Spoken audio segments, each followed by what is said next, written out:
very good morning and welcome to the RANsquawk rundown for Thursday the 1st of July 2010. Just gone through 11 o'clock now here in London. In terms of the Asian equity markets, they all finished lower. Our focus was the Chinese manufacturing PMI, which did come in lower than expected.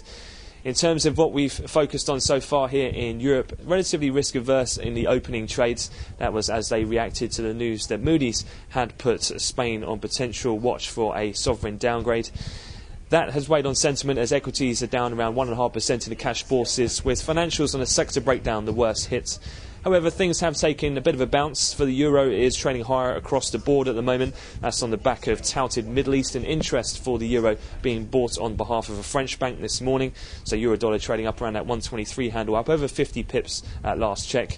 And also as well helping sentiment was the latest 5-year debt auction out of Spain, which was relatively well received, although the bid to cover ratio was slightly lower than its previous auction.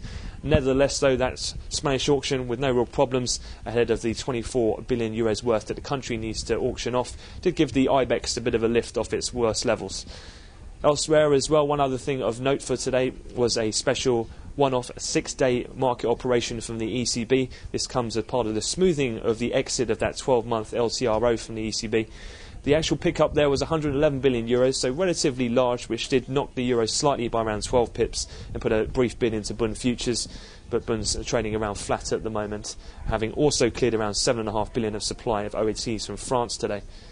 Looking forward then in terms of other things to come, it's quite a busy schedule for the US markets. We'll have the weekly jobless, ISM manufacturing, pending home sales and also 10-year tips refunding announcements from the US. We'll have another update from RANsquawk at the European cash equity close, but I wish you all a fantastic trading day.